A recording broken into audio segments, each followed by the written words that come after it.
live discussion with Kentucky Secretary of State Michael Adams. We are going to do a Q&A on the June 23rd primary and on the new rules that have recently been put in place. If you're just joining us, we are going to take questions in the sidebar on the right-hand side. Please tell us where you're from. Just a city is adequate. And we're going to give people who are joining us just a few seconds to join this program. So stand by for a few moments.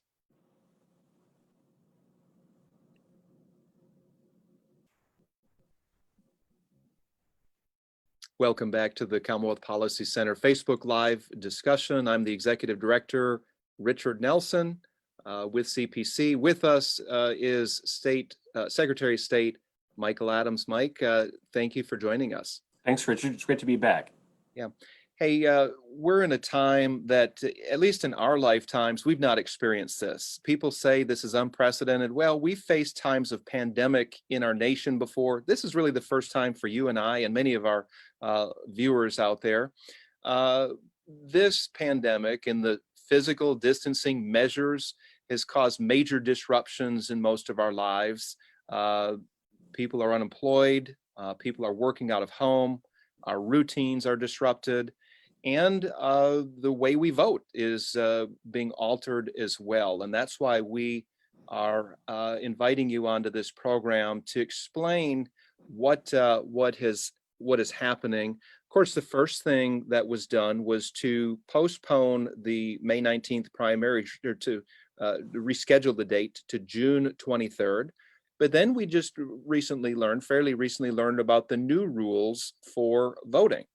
And just a few days ago, the State Board of Election approved the recommendations that you made and that you agreed upon with Governor Beshear. You said in your recent press release, we are working to prevent Mother Nature from disenfranchising Kentucky voters, while we also protect the lives of both our voters and our poll workers. And I understand there's a balance here that you're trying to strike, and I think that Governor Beshear is trying to strike between preserving the health and safety of poll workers, and then also preserving election integrity to make sure we have a fair and honest election. You're walking a very tight rope, a very fine line, and I don't envy you. I appreciate your service, Secretary Adams, but tell us what's that like. I mean, you ran on the ballot.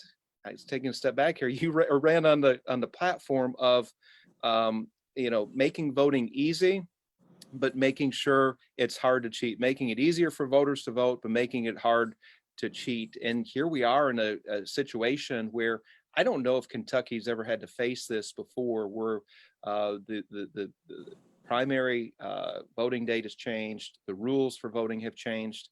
Tell us more about what has been implemented, what you're doing, and how you're walking that fine line, if you will, that tightrope. Well, sure. Thanks. So I want to make very clear, we are not taking anyone's rights away. There are a lot of crazy rumors out there from people who have not actually read this plan. We are not abolishing Election Day. We are not abolishing in-person voting. We're not having an online election. There are rumors out there. I want to put an end to those if I can. So here's what we did. We haven't taken anyone's rights away. We've actually made voting easier. I ran on making it hard to cheat, but also on making it easy to vote. And it's incumbent on me in this position not to let Mother Nature disenfranchise people and let a pandemic drive down turnout and drive down the number of polling locations and poll workers that we'll have, and then not having a successful election. Life has to continue. So here's what we did. Obviously, you saw from the governor's public comments, he is very much in favor of mail-in voting. That's consistent with the Democratic Party's platform. The very first bill that Nancy Pelosi introduced when she became Speaker in January of last year was a bill to require all elections, federal elections, to be done by mail-in voting. So this is something the Democratic Party believes in. It's something that I don't like. But what you saw in the agreement between the governor and me is what you see in any agreement between people of opposite ideologies. You saw something where we both got something that we wanted. So the governor gets more voting by mail, which is to say People have four options for June 23rd. They can vote by mail if they apply for and receive an absentee ballot in the mail. They can mail it back. We don't just mail ballots out to the voter file. That would be reckless when our voter files are out of compliance, as my predecessor left them and I inherited them. So number one, a voter has to apply for an absentee ballot. We're not just giving them out. They've got to provide their date of birth, got to provide their social security number to get a ballot. So number one, you can get that ballot through an application and mail it back. Number two, you can bring that back personally. We don't allow ballot harvesting, but we do allow voters to individually bring their own ballots back to the county clerk's office. And we do this because a lot of people don't trust the mail system. They want to know they personally drop their ballot off. I respect that. Yeah. And so that's the second option voters have. The third option is another new option they have, which is to vote early in person. Some counties in our state have early voting, some don't. They have different periods of time when they have early voting or don't. It's really a matter of local resources. We've made it possible through federal and state grants to enable every county clerk in all 120 counties to have early voting for the 15 days prior to election day, June 8th through the 22nd. Okay. So that's the third option. And the fourth option is people can vote on election day in person. We haven't taken that away. So people have four options: mail it in, bring it in, come early, or come on election day. Now, as to ballot integrity, this is something I insisted on. I simply wasn't going to sign off on a vote at home system without controls on it. So I insisted on a couple of things. Number one, you had to apply for an absentee ballot. We weren't just going to mail ballots out to the voter file when some 8 to 10% of our voter file is phantom voters. That's the rules that I inherited. That's according to a federal judge who ruled against our state, against my predecessor in court. So number one, you got to apply for the ballot and prove your identity. Number two, I'm sorry, can I interrupt right there? Mm-hmm. How would a voter apply for that ballot? If somebody's watching right now wondering, how do they apply to get that absentee ballot? So every voter in this state, every voter registered in this state is going to get a postcard in the next couple of weeks. It's going to have explicit instructions. But the short answer is, A, we're going to have an online portal that any voter in the state, any legitimate voter in the state can use to apply for an absentee ballot. Number two, some of our county clerks already have launched their own. If you're in Jefferson County, if you're in Kenton County, they've already got their own portals set up. And those portals go into our portal at the state level, so there's no dual voting possible. But number one, you can apply online. Number two, you can apply the same way you've always applied for an absentee ballot if you voted absentee. We've had absentee ballots in our state for a long time. It's actually in our state constitution. So you can phone it in. You can provide your information to the county clerk. You can fax in your application. You can email your application. You just have to prove your identity. So number one, we require proof of identity to get a ballot. Number two, every single ballot is going to have a barcode, not on the ballot itself, because we have to have secret ballots, but on the envelope, so that we can track every single absentee ballot that is sent out by the county clerk and then received back and counted. We're going to closely monitor these things. So that's the second thing we did for ballot integrity. The third thing we did for ballot integrity is, in my negotiation with the governor, I insisted that any agreement help me fulfill one of my campaign promises, which is that we clean up our voter rolls. And so we actually have the process now in this plan to get our voter rolls back in compliance and get these phantom voters who have died or moved out of our state off of our rolls finally for the first time in a decade. That's a signature accomplishment I'm very proud of. I'm as proud of that as I am of the photo ID law that I wrote and passed in the legislature last month. And then the fourth thing that we're doing on ballot integrity is, I haven't launched this yet. You'll see this from me in the next week or two, but I'm launching a statewide anti-fraud task force. You're going to see some big names on there, some really respected people of both parties who are against election fraud. I will tell you, I'm not really suspecting a lot of election fraud in a statewide race in the primary. We don't really have primaries at the moment that seem especially competitive and susceptible to vote fraud. Those are hard races to steal. But just the volume of ballots you would need would be really hard to do it and not get caught. But we are concerned about local races. That's where you tend to see the most election fraud, is in local races, especially for executive offices at the local level, like mayor or county judge executive, because it's a patronage system in some small towns and small counties. And with only a few votes, you can get a lot of power and money. And so that's where we're going to focus our anti-fraud efforts. Very good. One thing I noticed on your plan, Secretary Adams, is you give a lot of authority or leeway, maybe is a better word, to county clerks as far as the polling places that they'll have open and how they implement some of the changes that are best for their county. Have you gotten much feedback from various county clerks as to uh, how to go about this? Well, we just issued the regulations on Friday, May 1st. So we've given the counties some time to come back to us at the state level with their plans for us to approve. We have gotten some feedback. We haven't gotten any actual written plans yet. But let me talk about this for a moment. One of the big challenges we have is having polling locations that will enable social distancing so we don't have people getting sick. Most of our polling locations are just not designed for that. A lot of our polling locations are nursing homes. Obviously, that's not going to work. No. Half the deaths that we've had in our state from this virus have been from people in nursing homes.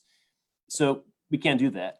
We don't have a lot of locations that are amenable to this. One of the, I think, most silly criticisms of this plan is, well, people can go to Kroger, they can go to Lowe's.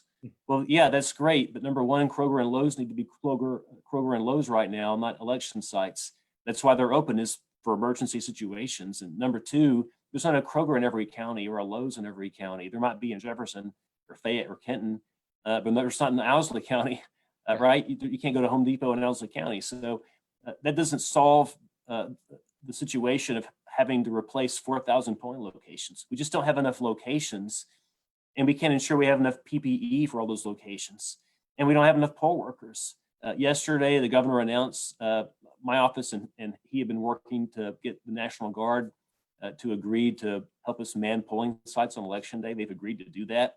I'm really grateful to them for stepping up at this critical time, but that just reinforces the fact that we don't have enough poll workers. It takes 16,000 poll workers to run an election in this state. We don't have 16,000 volunteers. Most of our poll workers are over age 65. They're the people that are most susceptible to harm from this virus. Yeah, very good. Secretary Adams, how does your plan compare to other states? Are other states doing what you have planned for the June 23rd primary? Yeah, actually, it's a great question. I've looked closely at what other states have done. I have regular conversations with other secretaries of state in other states, more frequently the Republicans. I just happen to know them better. But what I'm doing is actually more conservative than what they're doing. Pretty much every state that's had their primary since early March, after Super Tuesday, a lot of states had their elections before coronavirus really broke. But since then, every single state has done some version of what I'm doing, except their versions tend to be more favorable to Democratic ideology than mine. What I'm doing is more conservative than what Nebraska is doing, what Ohio is doing, what West Virginia is doing, what Georgia's doing, what Idaho is doing, all Republican red states with Republican secretaries of state. My plan is one that actually has ballot integrity built in and clean up the voter rolls built in. So I'm very proud of it. But I had to do something. I simply could not endanger the lives of 16,000 poll workers, let alone millions of voters. Very good. Are there any projections as to how many actual voting sites will be open across Kentucky? Any idea at all? No, I can't project that yet. I would think they would be reduced by at least half. I can't ballpark it yet until the counties all present their plans for approval. I would expect that we would have at the absolute most half as many precincts as we would normally have. Okay, very good.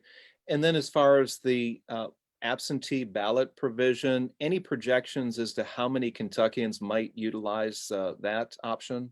Any idea at all? Well, we don't know yet until we launch our online portal and see how many applications we get. Once we're able to do that, I'll be able to give a better sense of what we think the turnout's going to be. Here's what I can tell you. Other states are doing what we're doing. Again, our model is more right-leaning, but other states are doing this too, and they've actually had turnout stay about the same or go up, especially among Democrats. Democrats, as I said, like vote by mail, so they tend to feel better about it, tend to take advantage of it more than Republicans do. So what we may see is very high absentee balloting among Democrats in their Democratic primary, and maybe less so among Republicans in their primary, but we just don't know yet. Yeah. Let me just make a quick point too. If you want to vote in person, again, we preserved your right to do that. It's in the Constitution. I wouldn't let anyone take that away. but we do encourage people, if possible, call your county clerk and make an appointment.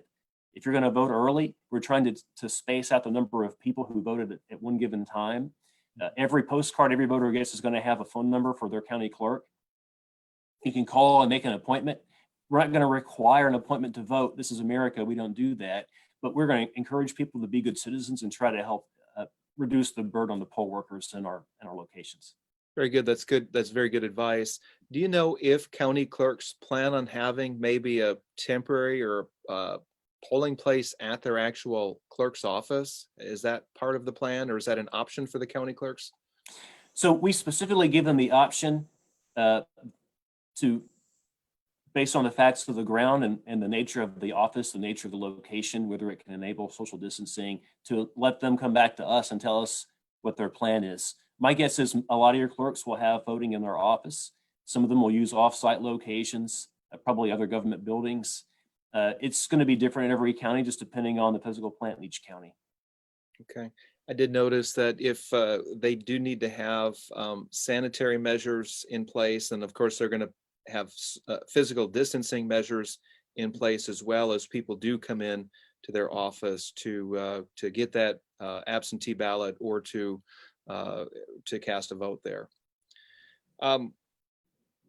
Let's talk about the safeguards. I think the biggest question with this election is if a large number of people are voting with absentee ballots, what are the safeguards that are in place to prevent voter fraud? Because of course, when you are not voting in person, when you don't have to show that picture ID, which is a measure that you were in favor of this last legislative session, you spearheaded that requirement to have a voter ID at the polls. But let's talk again about some of the safeguards that would help alleviate some of the fears that voters might have to stop any type of voter fraud. Let's talk in more detail about those specifics. You did mention a few earlier. Let's talk about that again. Sure. So first of all, we're not just mailing a ballot out to everybody on the voter file. Our voter file is not in compliance with federal or state law. The federal judge has already ruled against the state. It's the mess that I inherited when I took this office just 4 months ago. Yeah. So it was going to take us years to get the rolls cleaned up. Fortunately, as part of the agreement I reached with the governor, we're moving much more quickly on that. We'll be proactively reaching out to voters on getting them removed from the rolls. So number one, we're getting our rolls cleaned up. It's a significant development. Number two, we're not just giving out the ballots. We're requiring people to prove their identity before they can get a ballot. Number three, we're going to track every single ballot electronically to make sure it goes to the right person and comes back. And we don't have people showing up on election day with a big box of ballots. We're not going to accept that. We're not going to accept anyone bringing a ballot in other than the voter personally.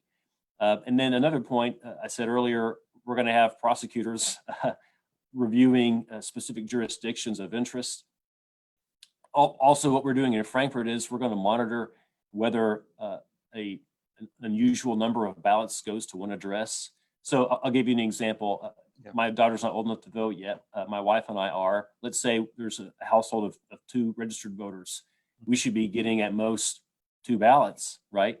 If you've got a household getting 10 or 20 or 30 ballots, we're going to send the cops there. We're going to find out what's going on. Yeah. So we're able to track centrally in Frankfurt what's going on, who's requesting these ballots, whether we've got certain counties that tend to be over requesting or certain addresses that tend to be over requesting. Yeah.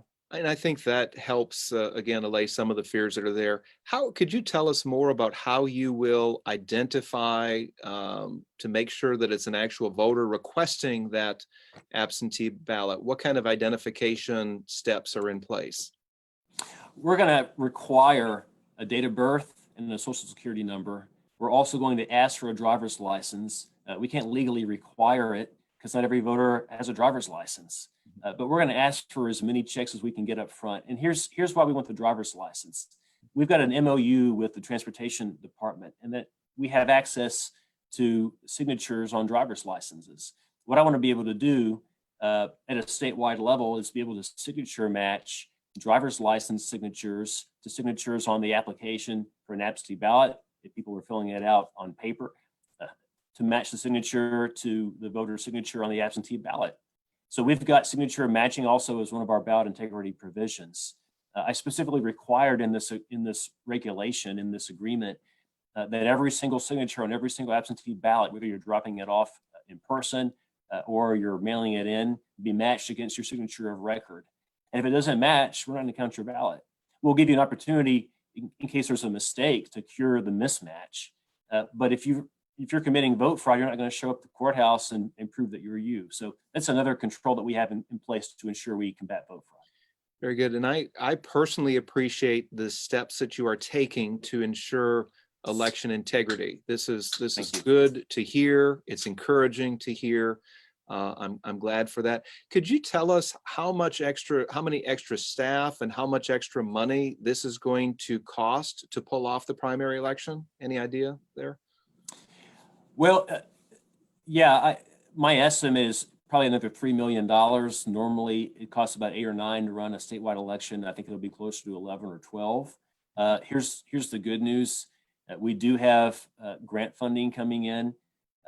Congress, the Trump administration and Congress actually have given us 2 tranches of federal funds, one back in late December to help us upgrade our machines, and then a second wave in late March that's pandemic centric. Here's the silver lining of all of this. Obviously, it's a horrible situation, but part of what I've advocated for in this position is moving Kentucky away from electronic machines and toward paper ballots. Yes. The one issue I saw complete agreement on as I've traveled the state for 2 years of my life running for this job.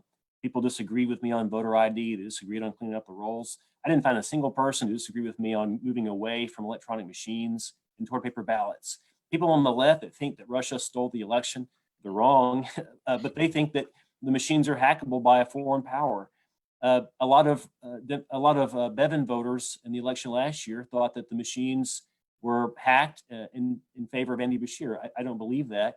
But on the left and the right, there was concern about electronic machines. By using these federal dollars matched with state dollars, we're not going to require the counties to eat these additional costs. We're going to cover them. And it's going to enable the counties to upgrade their equipment and move toward paper balloting systems. And then they get to keep the machines, get to keep the technology. This will move us light years ahead. Right now, we've got 29 counties in our state that don't have the ability to generate an audit trail because they don't use any paper ballots. That's not just bad in concerns about hacking. That's bad if you ever have a recount. How do you ever go back and determine if the count was correct if you don't have a hard count, a hard copy? So this actually is good for lots of reasons unrelated to just responding to the pandemic. Very good. Is there a time frame when you expect all the counties to go back to the paper ballot system? Do we have a time when that will be implemented? Well, I actually supported legislation for Representative Nancy Tate in this session to move Kentucky to 100% paper ballots over time. Unfortunately, the session was aborted due to the coronavirus. They weren't able to complete all their business. I had one of my bills, unfortunately, be tabled as well. We just didn't have time to get to them all. I'm hopeful that maybe in the next session, we'll be able to take that up again. But the upside is a lot of the upfront expense of moving to paper ballots is going to be covered by the federal funds that we were able to secure. And so the counties won't have to bear that expense. Very good. Very good. We have a question here about updating the voter rolls. Will the voter rolls be scrubbed before or after the postcards are mailed describing the absentee ballot process? So is there enough time to scrub those voter rolls before you send out the postcard to Kentuckians? No, those will be going out in the next 2 weeks. It's not feasible for us to do it, but here's the upside. We expect 8 or 10% of these postcards to come back undeliverable because they went to an address of someone who doesn't live here anymore, doesn't live at all, or doesn't live in Kentucky. And when that postcard comes back to us undeliverable, we can put that person on the inactive list and then begin the process of removing that person from the voter rolls. And so we have to wait until the postcard goes out, but the postcard actually enables us to get our rolls cleaned up. Okay, another question here. How long will this expansion of absentee voting last? Do you expect this to go into the general election? No, I don't. As you're already seeing now, Kentucky is beginning to reopen. We've got a multi-phase plan the governor has come out with. I wish it were a little faster. I understand he's got the facts and I don't, but in any event, Kentucky's going to begin reopening this month, as soon as next week. So I certainly don't think that in November we're going to be in a position where we've got to take these sorts of measures. The agreement that I reached with the governor was explicitly limited to the primary and not applicable to the general election. The only way this could happen for the general would be if I were personally convinced that it would be necessary and then made a separate recommendation to the governor under the Emergency Powers Act. Very good. Secretary of Adams, we have just a few minutes before we need to close. I know that you have been receiving a lot of phone calls and emails. People have been contacting you just about their concerns of what to expect in the primary. Hopefully this has, again, answered many of the questions that are out there. I do not envy your position. You're walking a tightrope, and I appreciate your leadership. I appreciate what you've done to maintain the safety, working to preserve the safety, particularly of poll workers, but then also working for election integrity. Would you, if there's any message that you'd like to send or any last words you'd like to share with the voters, what would they be right now? Thank you. Well, this was a pro-life decision that I made. I was endorsed by Right to Life in the primary and in the general. I'm a pro-life Republican, and that means pro-life not just after birth. It means protecting poll workers and voters from a horrible virus. So I'm proud of my decision. I stand by it. I know a lot of Republicans are upset about it, but I think in the fullness of time, it'll be seen as the right answer. I would encourage any voter watching, if your information on record with our state is not up to date, if your name has changed, if you got married, if you moved, if there's anything that's not up to date, please go to govoteky.com. There's a box there that you can click to update your registration information. Here's why that's really important. If we don't have up-to-date information, you don't get the postcard that we send with information on how to vote. And then that card comes back to us and you can go on the inactive list. And I don't want you to get scrubbed if you're a voter and you want to vote in our elections. So please go to govoteky.com and update any information you have. Very good. Thank you very much. Thank you. So voters can expect those postcards in a couple of weeks. That's right. Voting will actually begin on June the 1st. It will run all the way up to Election Day. One more point to add is that it looks like June the 30th is the date to complete the election count. So this is an extended process with various dates and a number of options, as you have mentioned to the voters. So Secretary of State Adams, we appreciate your time, appreciate your leadership. Keep up the good work, and may God bless you. Thanks, Richard. You too. Thanks so much.